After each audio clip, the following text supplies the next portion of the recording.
Welcome back to another episode of the Body Proof Podcast, where we talk to leading industry professionals to give you tips and advice on how you can best achieve your health and fitness goals. In this episode, we're bringing back my good friend, colleague, and all-round superhuman mindset coach, Holly Loxton. As you probably remember Holly from previous episodes, Holly's done a lot of work with me. She's helped me deal with anxiety, large levels of stress. She's helped me to deal with relationship breakdowns, and she's also helped me, not that I've had multiple relationship breakdowns, she's helped me deal with one relationship breakdown. Give myself a bit of credit here. And she's also helped a lot of our clients with weight loss and their performance. So whether it's just general weight loss, people getting started, or whether that's professional athletes, we process them through to Holly, and she just helps them. Life is so much easier when you have the right people around you. And I think now in 2020, we're really starting to learn and understand the importance of mindset. Even UFC fighters are starting to employ mindset coaches to help them with their fighting. And these are like the top athletes, these are hardened lifetime fighters. They're even employing mindset coaches now to help them get the competitive edge. So mindset is a massive part of everything we do. And whether you believe it or not, whether you think it, whether you realize it or not, mindset is such a massive part of everything we do. It's in every aspect of our life, and we can all do work on it to improve it. It's an ongoing battle, something that we all need to work on. And Holly is one of the best people I've ever worked with. She's done some absolutely fantastic work, so it's fantastic. I'm really, really happy that she's took time out to help us all today, and come on and share some of her knowledge. So Holly, hopefully you've got like 20 to 30 minutes of material. I mean, even if we did 15 to 20 minutes would be great. I know the listeners like short stuff with a few bullet points that they can take away in action at the end. Yeah, ladies and gentlemen, Holly Loxton. Thank you so much for such a stellar introduction. That's amazing. And also, yeah, I've got weeks of content. That's okay. But we're really, really wanting to hone in today on motivation and dial in specifically for what you guys are here for. And from what I know, that's more to do with like your body composition, your ability to stay like aligned to a program and that sort of thing. So I'm going to do my very level best to give you guys what you came here for, which is getting that knowledge on board that's going to help you train better, eat better, and just have a happier life. And then if you stick around to the end, I've got a little gift for you guys, which will be really good. So first, I just want to give you a little bit of my background so you guys don't think that I'm just sitting here yelling at you from a completely amazing space that I've never had any challenges or anything like that. I really understand the challenges that people face. I was a personal trainer for many years myself, and I also struggled with eating disorders, with weight loss issues, with weight gain issues, and I also did some competitive bodybuilding as well, which only served to exacerbate the problem. I managed to give myself adrenal fatigue, which was an awful thing to try and come back from. That is a very long, long road once you've really done damage to your adrenals through poor exercise and eating habits. It's a very long road back. It took me about 4 years to recover from that. So I understand the bad ways of training and eating, and also, which is why I love working with Stephen, is that he has this more holistic view on how to get to the correct body composition whilst also keeping your health intact, which I am just 100% a proponent of. So I'm really stoked to be here today. So thanks for having me. And there's a few things that I want to address today. One is motivation. The other one is, I've written some notes. The other one is your sabotage mechanisms and why. I think it's really important to know why we sabotage, and also how to actually stay in a program, whatever you're doing, whether it's a training program or a diet program or anything like that, how you actually stick to it and what you can do to help you pull it into your life, but not make it your entire life, if that makes sense. So I know for me, when I was doing bodybuilding and I was a PT, I got so obsessed. I got so obsessed with it, and it just, like, it was my entire life, and it completely almost destroyed my life, because all of the other beautiful nuances of life just faded into the background. My relationship dissolved. My friendships, I never saw anyone. I was just so obsessed with training and dieting that it just became everything. So I really understand that too. So the first one that I want to address today, guys, and please, if you've got any sort of questions or anything on the way through, like, just punch them in. I don't know if I can see them, but I'm sure Stephen will relay them to me. Yep. For the people that are watching this live, just plug away, and we're butting on it gets accounted for. Yeah, I do tend to go on a bit of a rant, so they may get answered at the end of, like, the talk. But if they're not answered by the end, I'll definitely circle back and I'll answer them at the end. So, number one, motivation. Who here has ever lacked motivation to get up and train or to do their food prep?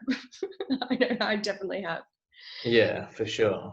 Oh yeah, absolutely. And there's a massive reason for that. You know, motivation isn't just going to, like, knock on your door and say, hi, I'm here, I'm motivation, I'm here to help you out today.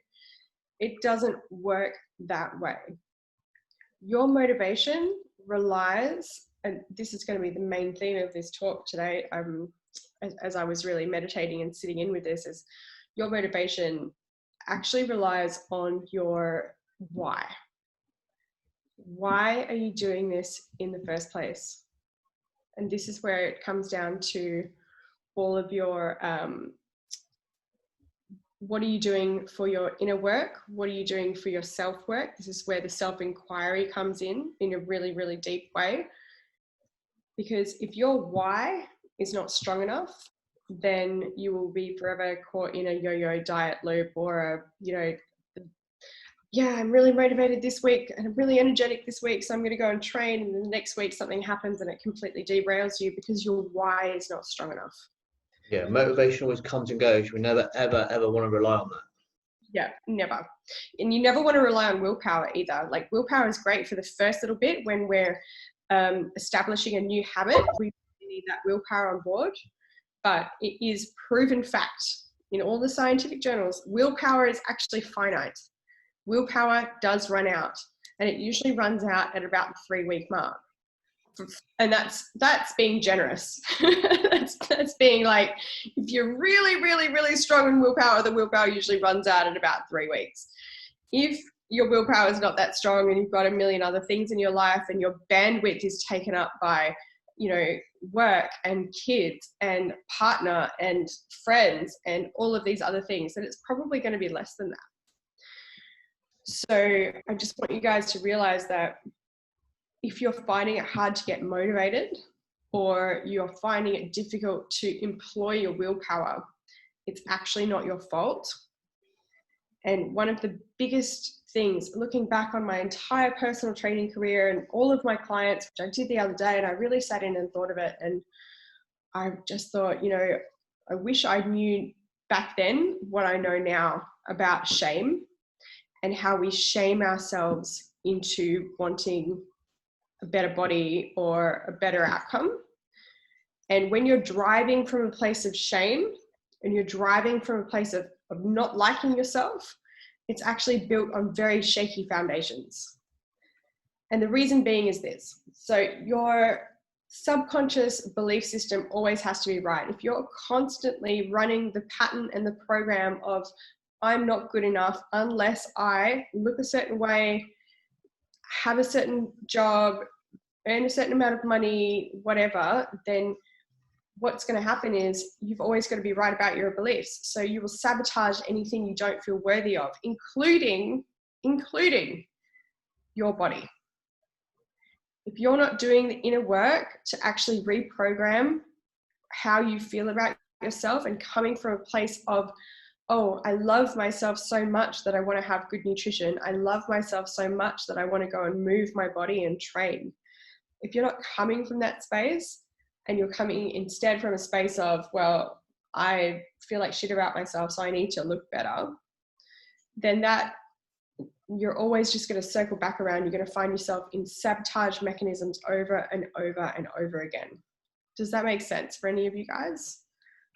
Yeah, it makes massive sense. And it's like, I don't ever explain it in that much detail, but what I say is, if you're training or if you're trying to train against or train away from a body that you hate, you're never going to succeed, because it's just punishment.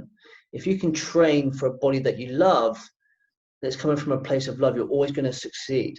Obviously, I don't explain it as well as you, and I don't understand it as well as you, but that's what I say to people. It's like, stop punishing a body that you hate and start working towards a body that you're going to love. And I know I had a conversation with one of my clients the other day, and he was like, you know, I was chasing a goal that I never really wanted to achieve. It's just what I thought I wanted to achieve. And, you know, what I really wanted was this. And when he started working towards that, everything was just better for him. And really just coming back home to yourself and coming back to a place of like,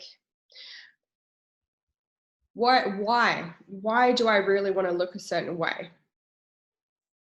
And it can be, yeah, I want to look more muscular, or I want to be fit, or I want to be healthier. But I would actually, if you guys have a pen and paper near you, I would start jotting down these things like, why do I really want to achieve these health goals? Because if it's not coming from a place of, well, I feel so good in myself, of course I want to treat my body well, and instead you're being subject to the not good enough program, as I call it, by society, by social media, by what we're taught when we're younger, by the traumas that we've experienced growing up and all of that sort of stuff. When you're coming from that space, you will forever be chasing a goal that will always be shifting. I remember that when I was doing bodybuilding, it was never enough, ever. No, you know, never and ever enough.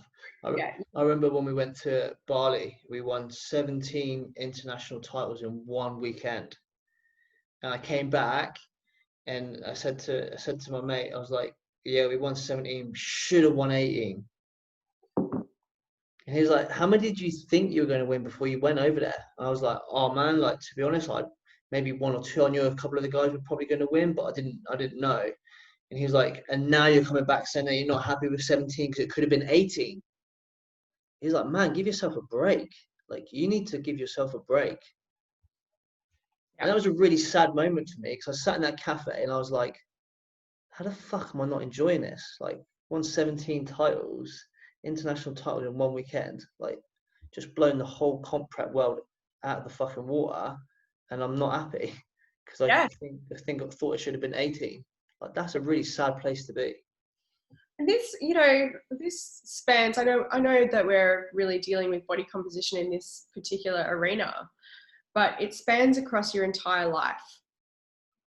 Yeah. And this is what I work with my clients on. Typically, I work with very high-performing clients, people that have, multi-million-dollar businesses and huge impact and influence in the world.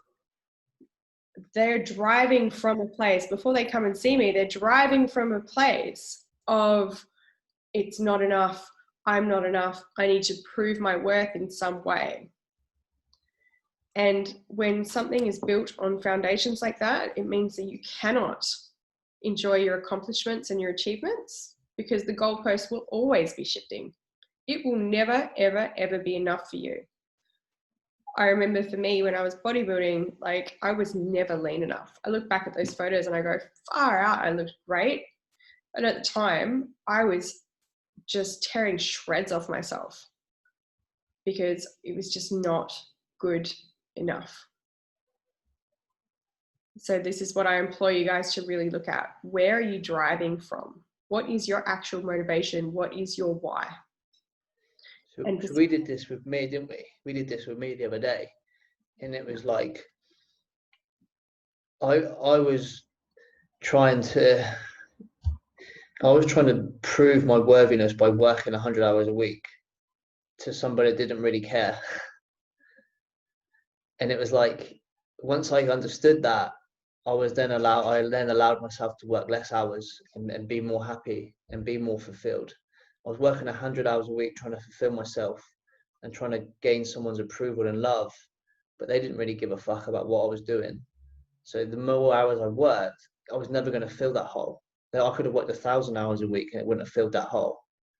And then you helped me understand that, you know, they don't actually care.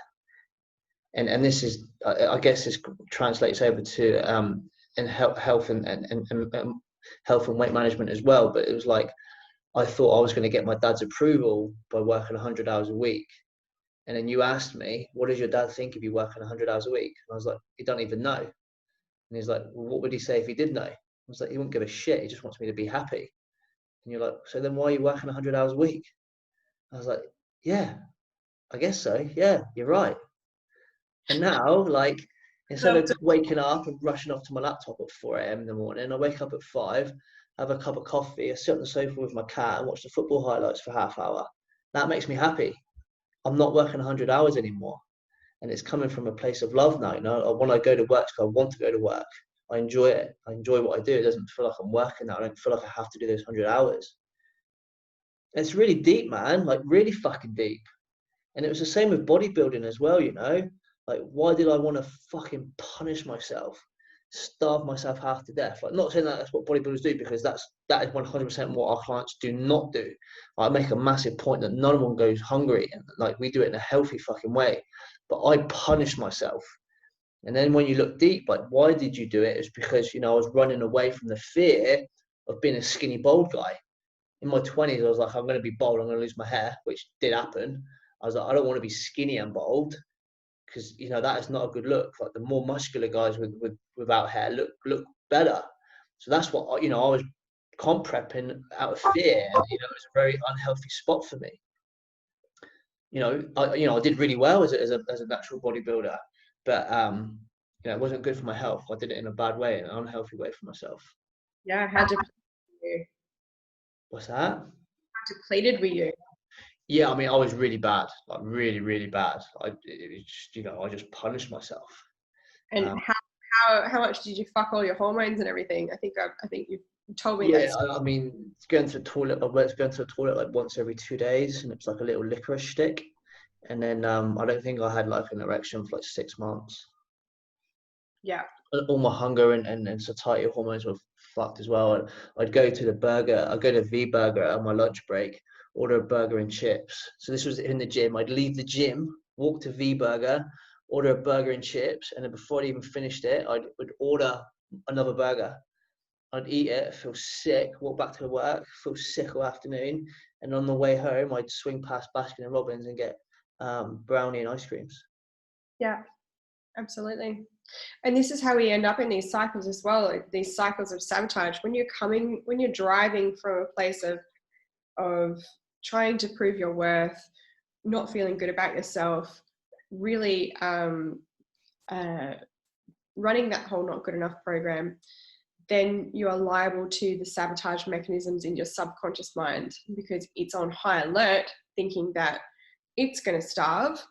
And suddenly the night, like, make no mistake, guys, and this is clinically proven, you can look at these in all sorts of science journals and everything. This is what I've been taught through my many thousands of hours and dollars of training. Your subconscious mind is the 95% that is driving this bus, right? And I'm sure we've all had the we've all had the experience of, don't eat the chocolate, don't eat the chocolate, don't eat the chocolate.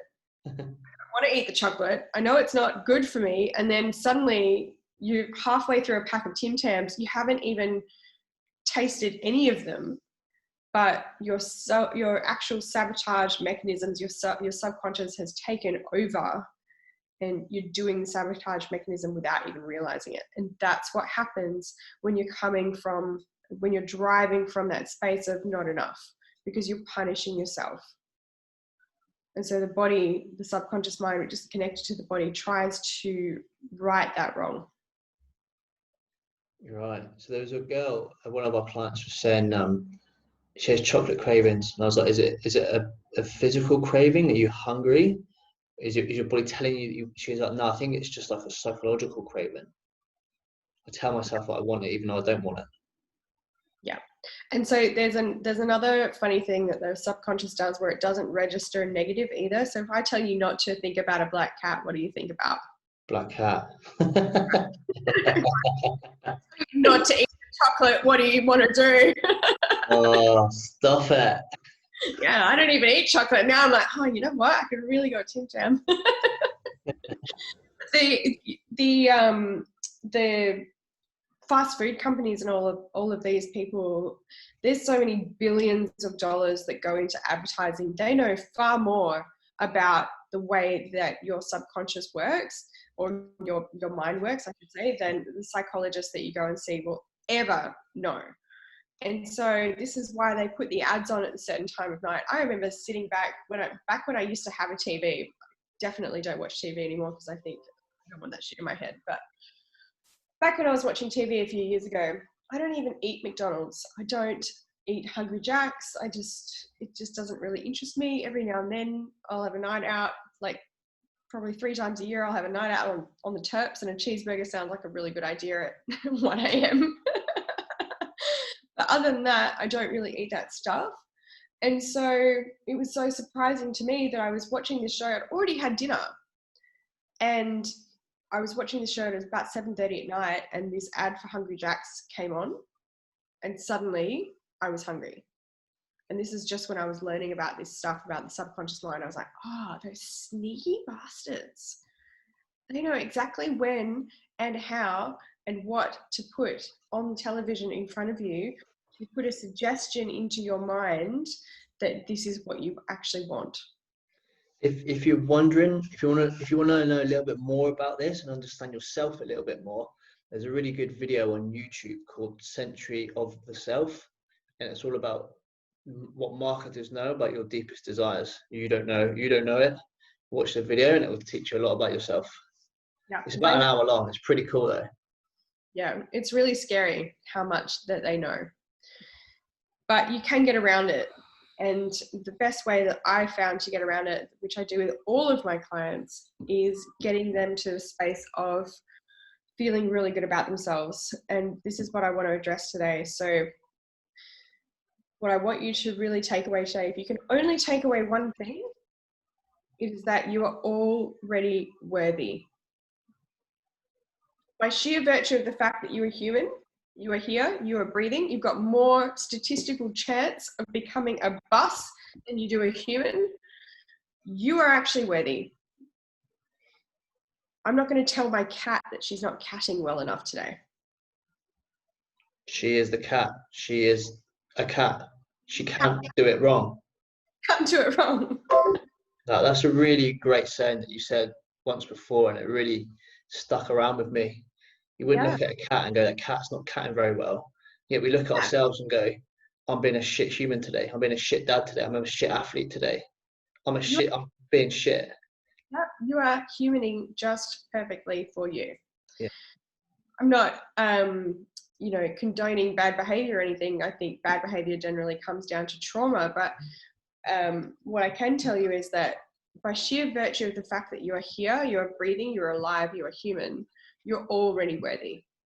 However, how you feel about yourself is a skill set. Just like driving a car, just like building a muscle at the gym, you have to exercise it. You have to reprogram what's going on in your mind, because currently the program that most people are running, because of advertising, they have to find a pain point in order to sell you something, right? So they have to tell you that you are shit in some way or many different ways in order to give you the solution, which is their product or, what you should be doing. We've got our entire schooling system is built on the fact that you are not enough unless you get these grades, unless you play this sport, unless you do this thing, unless you get this medal. All of it is programming you and priming you to never, ever, ever feel enough, just as you are. And this is where self-worth issues come in, self-esteem issues. it's all to do with the ego, your sense of identity, but it's all to do with how you feel about yourself. And I said this to a client just yesterday. I was like, I said to her, actually, everything that you think about yourself is a lie. Every single thing that you think about yourself currently is a lie anyway. So why not make it a more empowering lie? Why not just start switching out the lies? Because the current program that you're running is not serving you. Does that make sense to you guys? Yeah.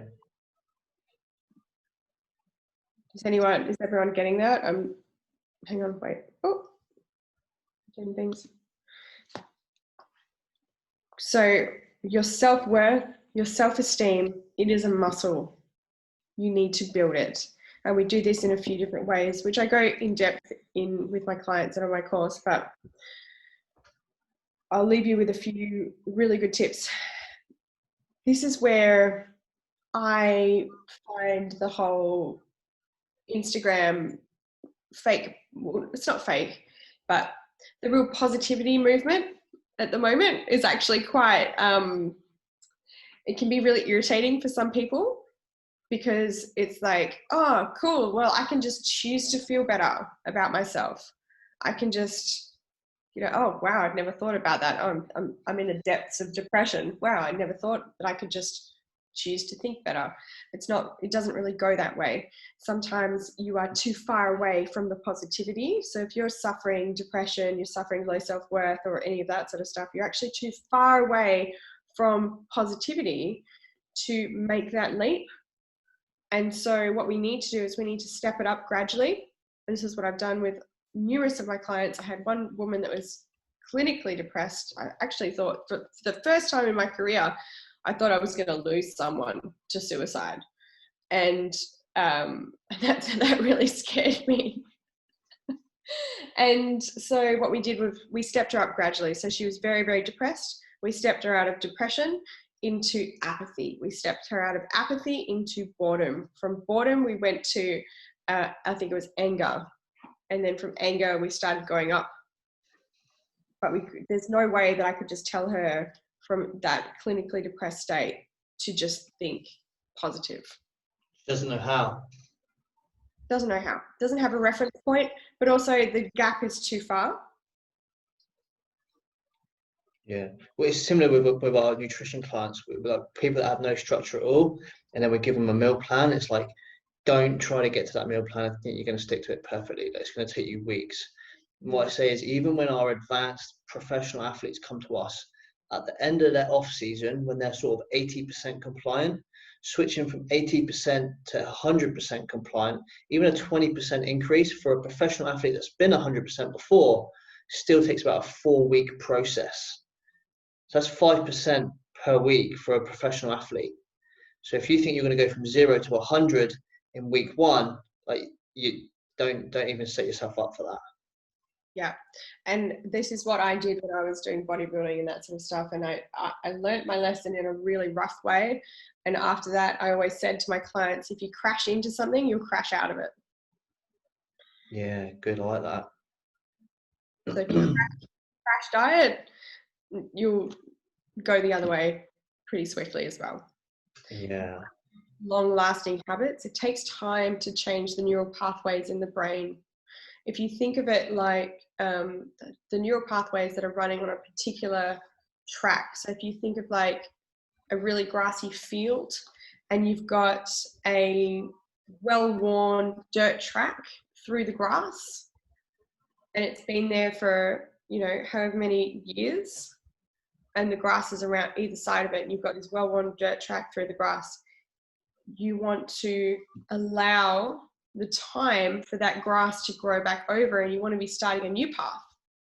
But if you start a new path and you only run down it once or twice or 3 times, sure, you'll flatten the grass a little bit, but the grass will spring back up. Especially if you keep going down the well-worn track.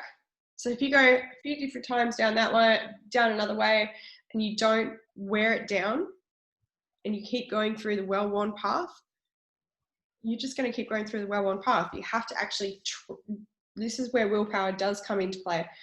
When it comes to creating habits, and this is why getting in touch with your motivation and your why are you doing this? Because your why will actually carry you through to wear down that new track in the grass and to let the other one grow over. Really, really important. So you're talking about telling yourself different stories. Yes. Yeah. So whereas we're saying we're not good enough, I'm fat, I'm ugly, I'm bald, you've got to start saying the positive affirmations, but over and over and over. Yes, but positive affirmations don't work for a lot of people because they're choosing affirmations that are too far away from where they are. Thing with positive affirmations, which I think is actually really valuable. So I'm glad that we touched on this. Right. So positive affirmations. So you've got someone that wants to lose 100 kilos and he's looking at himself in the mirror, completely overweight, lifetime full of McDonald's, and he's going, right, I'm six-pack abs, I'm six-pack abs, I'm six-pack abs. And his body is going, you are fucking not six-pack abs, you lying sack of shit. Yeah, right, okay. Yeah. Far away from where he is. What he needs to do is choose a goal that is in service and in alignment to where he's going, that is easier to believe, because you have to believe it from, like, your body has to pick it up. You have to actually believe it. So instead of saying, yeah, I'm six-pack abs, I'm ripped, I'm totally amazing, whatever. And this is how I lost 25 kilos in a year, still drinking beer and eating pizza. Like, I changed the way that I viewed my body, myself. When every single time I looked in the mirror, I picked out something, even on the days that I felt like shit. And I believe that we all have body dysmorphia. None of us see what's actually there. Even on the days that I felt like shit, I picked out something that I loved about myself. Whether it was my eyes, my hair, the way that the clothes fitted on me, whatever it was, I gave myself some sort of compliment. Self-praise is the best praise because there's no agenda. If someone else praises you, your brain has time to go, oh, hang on a second, what does he want? So when I say these positive affirmations to myself, and I'm reasserting myself, you know, these negative thoughts do creep back in throughout the day. Yep. So what do you do there? You just notice that they're coming in, that they're not correct, and rethink the good thoughts. Yeah. So reminding yourself that it's a lie anyway. Right. So, of course. The rescript game. So I tell all of my clients this.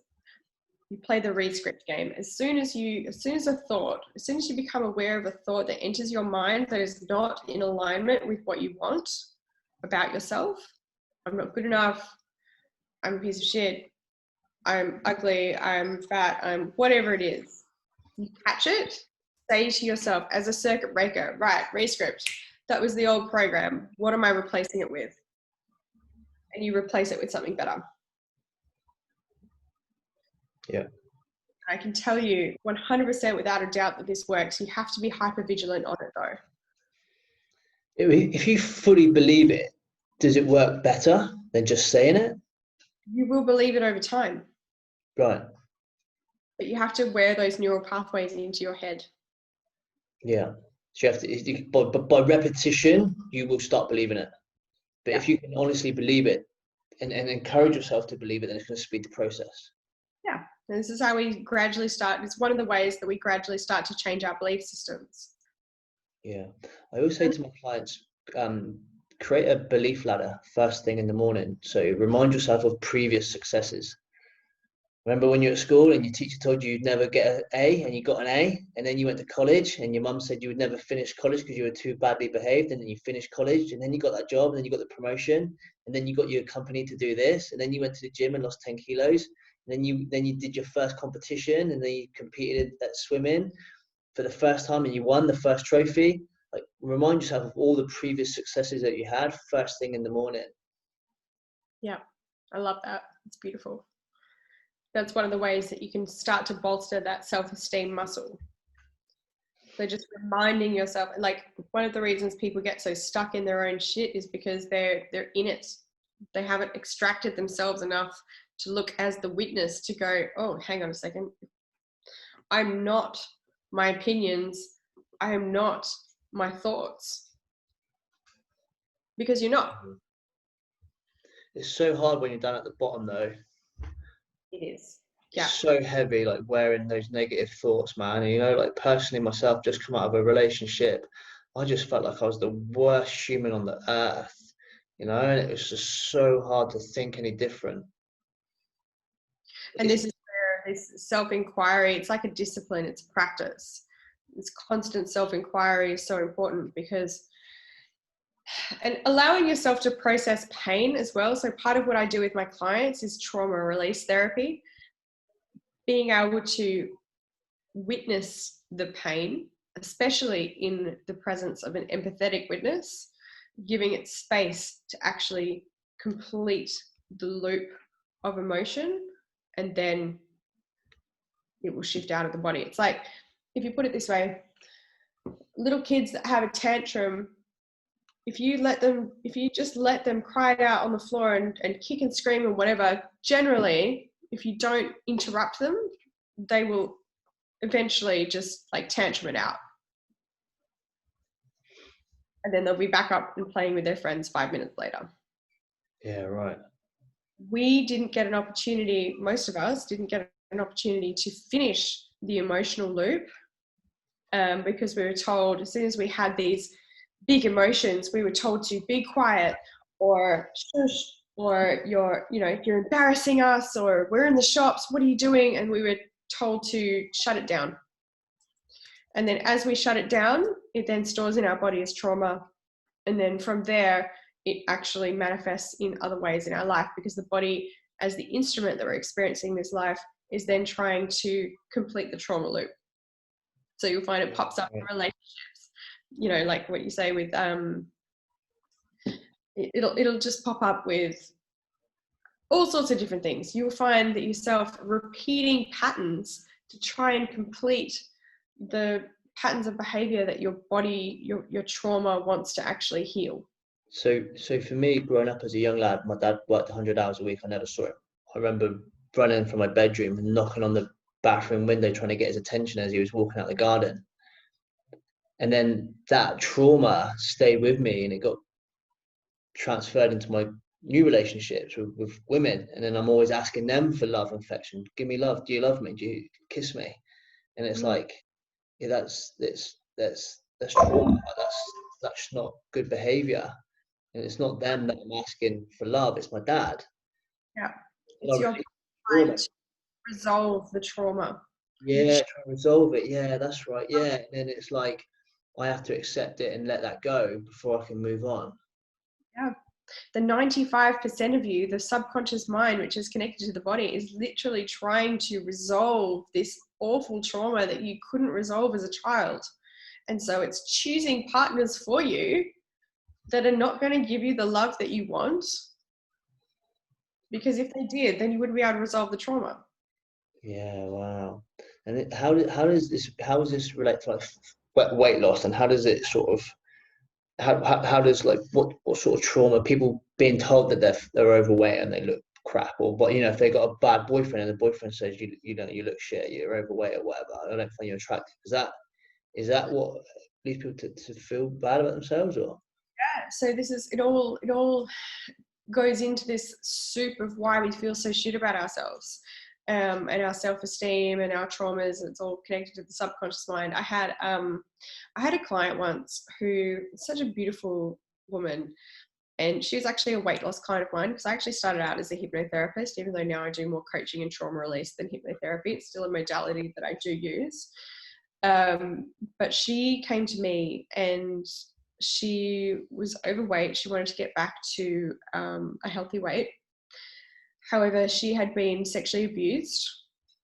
And what happened was there was so much fear around being the weight where she was happy with herself because that was the weight at which she was sexually abused.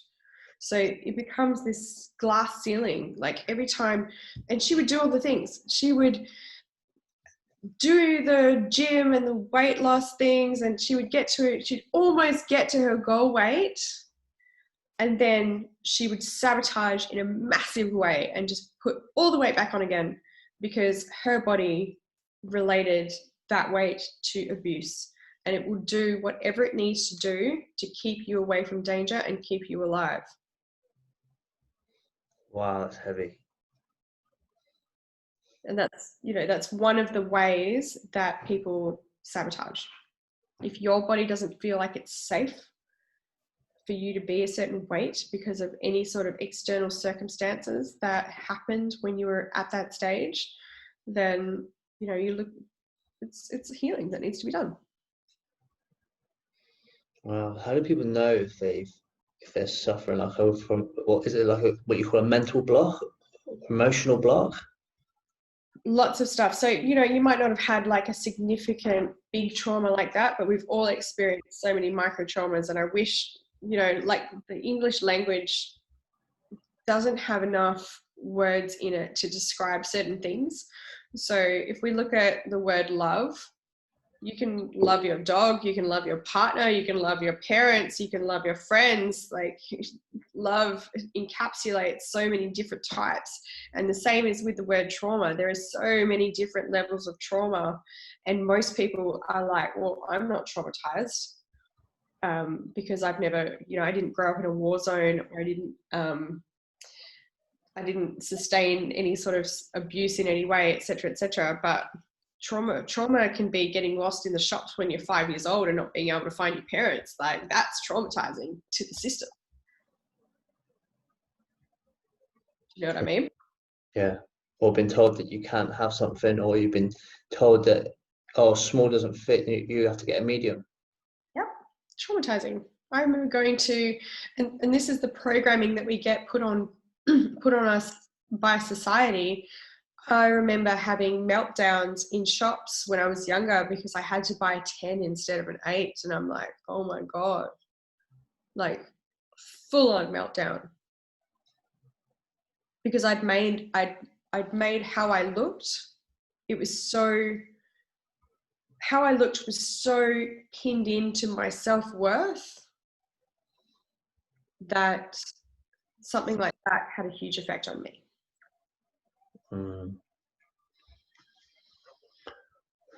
What can people do to work away from that then, if they think that that's them? So there's a few different things you can do. One of them obviously is repetition. So repetition is one of the ways we can get stuff into the subconscious mind. Much like, you drive a car, you learn how to drive a car, you were like, right, key in the ignition, put it in gear, try not to bunny hop it down the road. I didn't succeed in that part, but and then eventually though, now after repeating it enough, just like any other learned skill, I can reverse with a coffee in one hand on my Bluetooth, having a chat to someone. I'm not thinking about the pedals anymore. Hopefully there's no police officers listening. Bluetooth, it's fine. But I've done something enough times that it's now learned and my body has taken it up. So the subconscious is actually, or the body and the brain, I should say, is actually really efficient. It wants to put something on autopilot as fast as possible. So the reason being is this. Put it this way. If every time you had to brush your teeth, you had to relearn how to brush your teeth, all you would ever do is brush your teeth. Like, you wouldn't get anything else done if you had to relearn that twice a day. Yeah. Right? So the body wants to put everything, the mind, I should say, wants to put everything on autopilot as fast as possible. So if you apply the rescript game, like I said, and you apply like actually processing any grief, trauma, pain that you're experiencing, all of that stuff, if you actually sit down, sit with it and process it properly, and sometimes that requires facilitation by another person. There's many, like I'll leave some links here for you guys for me, but also other people that you can go and get help from. I personally don't do change work, deep subconscious change work on myself, because it's like a brain surgeon can't do brain surgery on themselves. Yeah. I spend personally a ridiculous amount of money doing my own inner work. So this is where it's like there's a lot you can do on your own though. It's a lot you can do on your own. So I'll leave some links of great books to read, great practices to do, meditation, anything that takes you into that alpha and theta brainwave, which is things like meditation, hypnosis, sort of stuff. You can access the editing system from the brain in that state. So I highly, highly, highly recommend doing a visualization meditation every single morning. And if you've got deeper issues, obviously reach out. But yeah. Nice. A lot to take in there. Yeah, we went on a little bit of a tangent. I didn't know where we're going to go with this. So Yeah. I just encourage everybody to go away and have a deep, hard think about a lot of what's been spoken about today. And it's very hard to give yourself an honest, deep answer, but that's what I encourage everyone to do, is go away and have a, ask yourself those deep, hard questions and get honest with yourself. But also the thing that stops it from being so heavy as well is to get curious. Get really curious about, hang on a second, what programs am I running on autopilot and why? Who told me that I had to be a certain way? Who told me that I had to look like a certain thing? Yeah. Why do I want this thing? The outcome probably won't change, but the reason why you do it will, which will then give you greater success, and it will be easier. Yeah. Like I do this with a lot of my business clients, and it actually enables them to, like, when they take the shackles off of this programming, that reasons why, where they were driving from, their dark drivers, when they take that away and they switch it out for more positive drivers, suddenly they expand because they're free. They're not doing it from a reason of like guilt and shame and all of these awful feelings. They're not driving from their place. They're driving from a place of, hey, hang on a second. I am so fucking worthy. I'm going to see how far I can push this just because I want to. Yeah. You know, you guys, you want good physiques.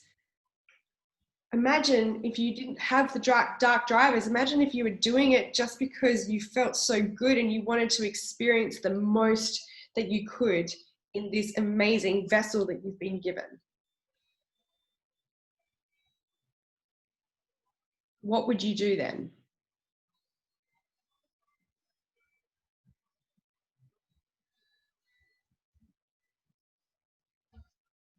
All questions that are, good to ponder on.